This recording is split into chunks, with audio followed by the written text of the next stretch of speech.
அதிமுகவை சேர்ந்த எம்.ஆர். விஜயபாஸ்கர் அவர்கள் இன்று தன்னுடைய எம்எல்ஏ பதவியை ராஜினாமா செய்தார்.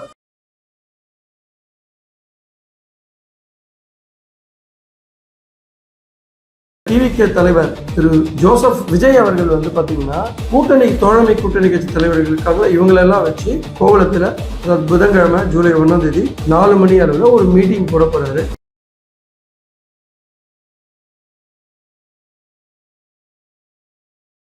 தமிழ்நாடு அரசு என்ன பண்ணிருக்கு அப்படின்னா, தமிழ்நாடு மதுபான உரிமம் அதாவது மணமகள் மன்றத்தில் FL2 லைசன்ஸ் கொடுக்கறதுக்காக 2 மடங்கு லைசன்ஸ் ஃபீயை உயர்த்தி இருக்கிறாங்க.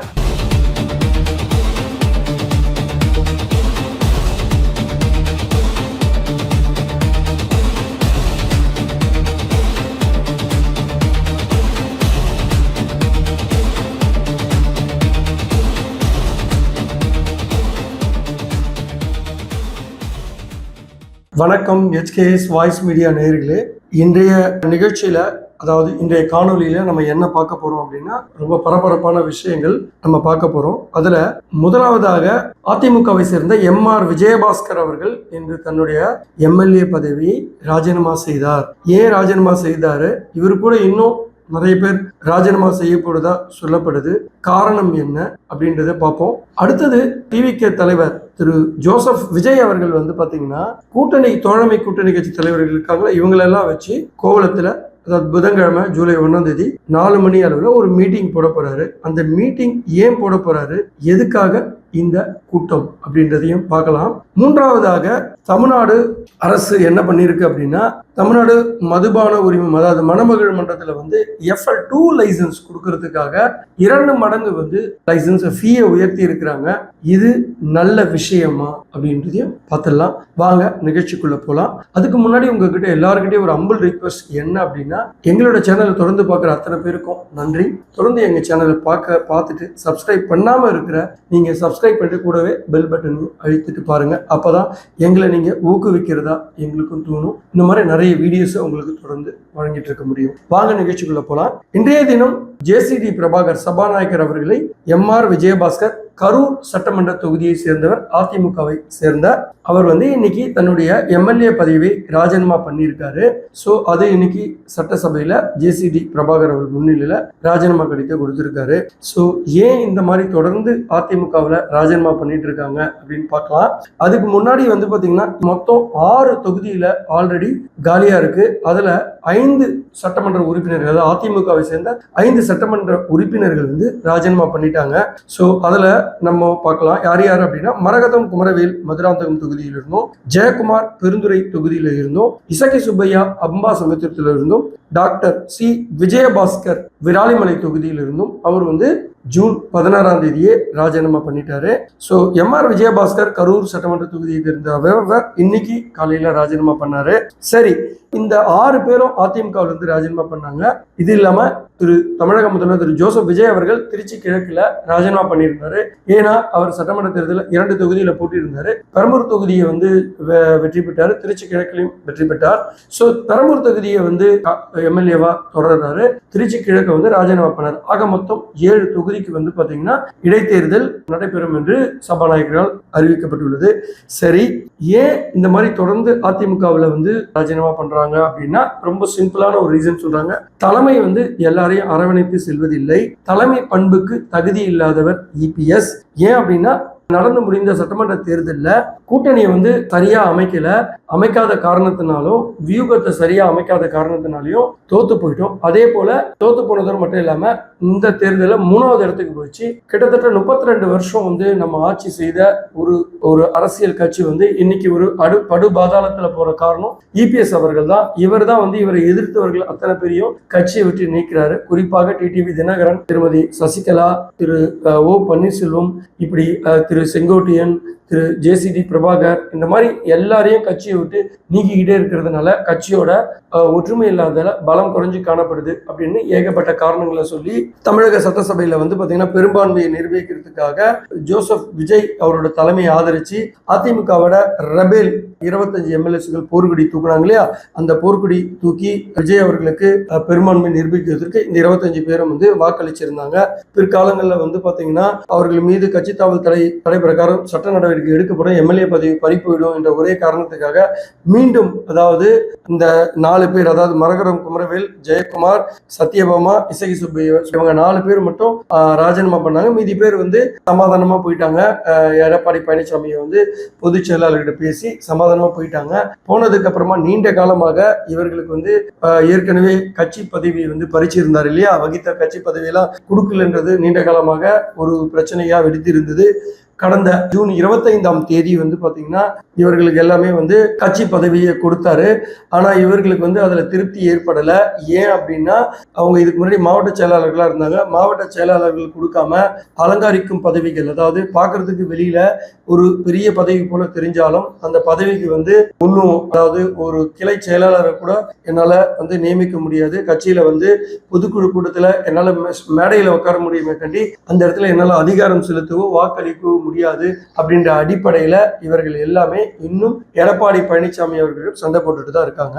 சோ இதுல வந்து இன்னுமே நிறைய பேர் வந்து பாத்தீங்கன்னா அதிமுகவில் இருந்து எம்எல்ஏக்களாக இருப்பவர்கள் ரிசைன் பண்ணிட்டு தாவேக்காவில போக போறாங்க அப்படின்னு சொல்றாங்க.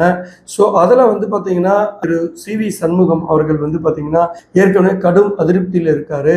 சோ இது இல்லாம வந்து பாத்தீங்கன்னா வேலுமணி அவர்களும் கடும் அதிருப்தியில இருக்கிறதாகவும் நேற்றைய அவரோட ஆதரவாளர்களோட ஒரு பொது கூட்டம் ஒன்று நடத்தும் போது புரட்சி தலைவி அம்மாவோட போட்டோவும் எம்ஜிஆரோட போட்டோ மட்டும் தான் வச்சு பண்ணியிருந்தாரு.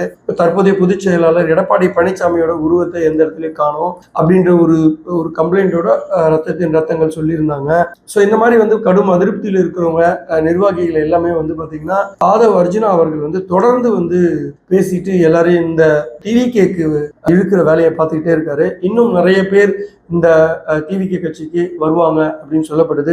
எம்எல்ஏக்கள் மட்டுமல்ல, அதே போல நத்தம் விஸ்வநாதன் எம்எல்ஏ அவருமே அதிமுக எம்எல்ஏ பதவி ராஜினாமா பண்ணிட்டு டிவிகேல சேரப்போறதா சொல்லப்படுது. தங்கமணி அவர்களும் சேரப்போறதா சொல்லப்படுது. இப்படியே வந்து தலைமைக்கு எதிராக ஒவ்வொருத்தராக அதிமுகவில் இருந்து விலகி டிவிகேல சேருவது வந்து பாத்தீங்கன்னா அதிமுக தொண்டர்களிடையே பெரும் அச்சத்தையும் அதிர்ச்சியும் ஏற்படுத்திய வண்ணம் இருக்கு. பட் இதை எல்லாமே இபிஎஸ் அவர்கள் கண்டு காணாமல் இருப்பது போல இருக்கிறார் அப்படின்றது வந்து பாத்தீங்கன்னா ஒரு தலைபட்சமான, அதாவது ஒரு சில அரசியல் விமர்சகர்களும் சொல்றாங்க இதை தடுக்கணும் அப்படின்னு சொல்றாங்க. என்னை பொறுத்த வரைக்கும், அதாவது எங்களோட சேனலை பொறுத்த வரைக்கும் இவர்கள் எல்லாமே வந்து பசை உள்ள இடத்தை தேடி போறதுக்கு தான் முயற்சி செய்யறாங்க. இவர்களோட பொறுத்த வரைக்கும் தான் எங்கிருந்தாலும் அதிகாரத்தில் இருக்க வேண்டும் என்பது இவருடைய எண்ணங்கள்.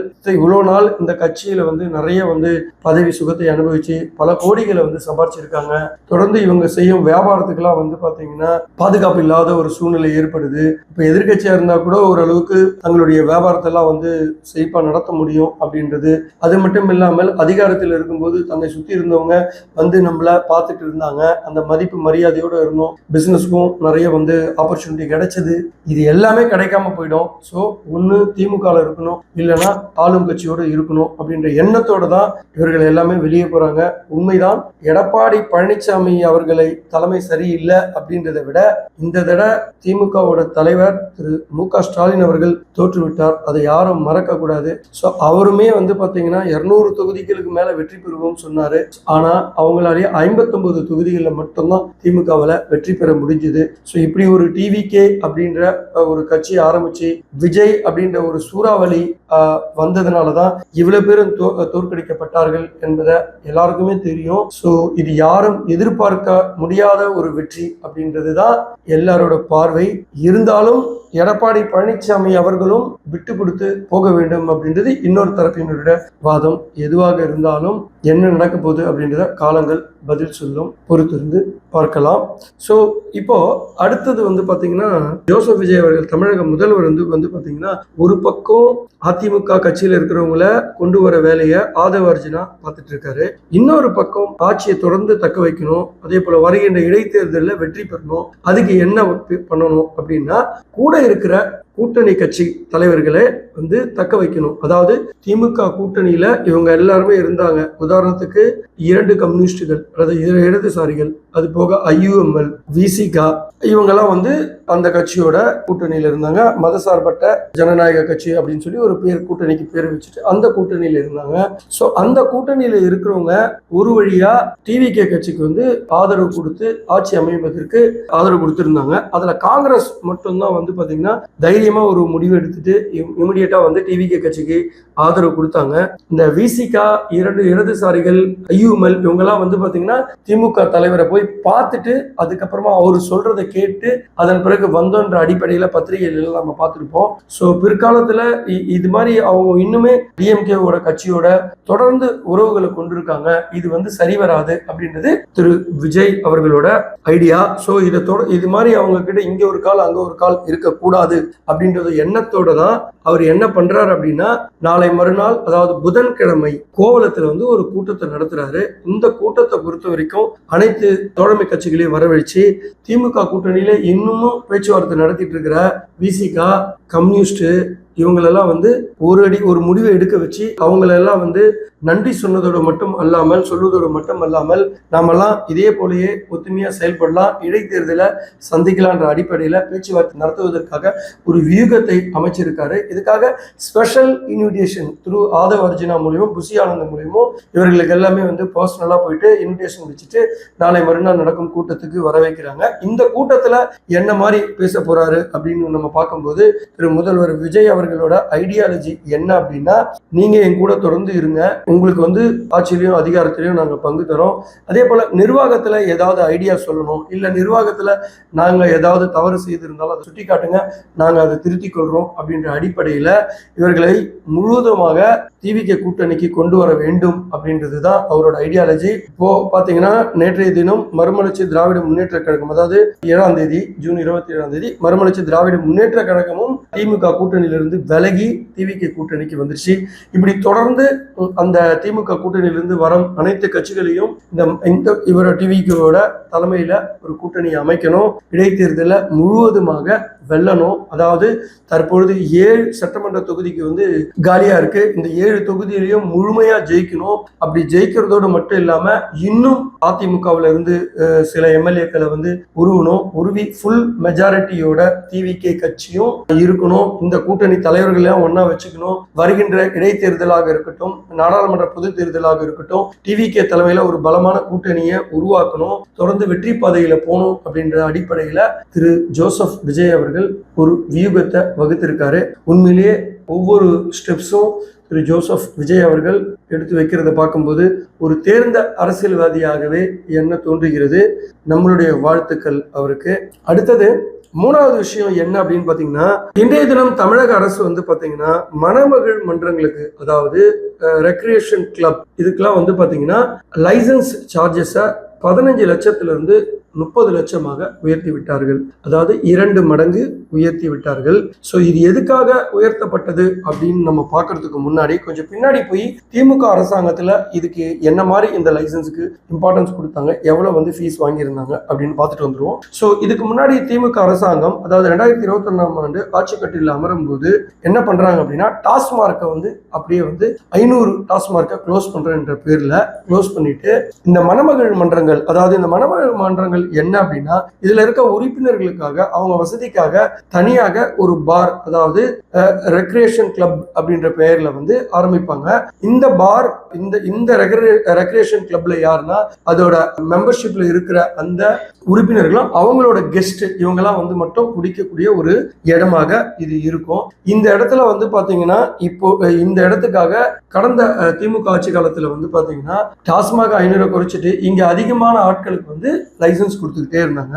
கண்மூடித்தனமா அந்த விதிமுறைகளை கூட ப்ராப்பரா வந்து கண்காணிக்காம கண்மூடித்தனமா கொடுத்துட்டு இருந்தாங்க. கொடுப்பதுக்காக என்ன பண்ணுவாங்கன்னா, அந்த அமைச்சருக்கு ஒரு சில லட்சங்கள், அந்த மாவட்ட செயலாளருக்கு ஒரு சில லட்சங்கள், பகுதி செயலாளருக்கு ஒரு சில லட்சங்கள், வட்ட செயலாளருக்கு ஒரு சில லட்சங்கள், காவல்துறைக்கு ஒரு சில லட்சங்கள், வருவாய்த்துறைக்கு ஒரு சில லட்சங்கள், இப்படி பல லட்சங்களை கொடுத்து தங்க பாக்கெட்ல போட்டுட்டு இருந்தாங்க.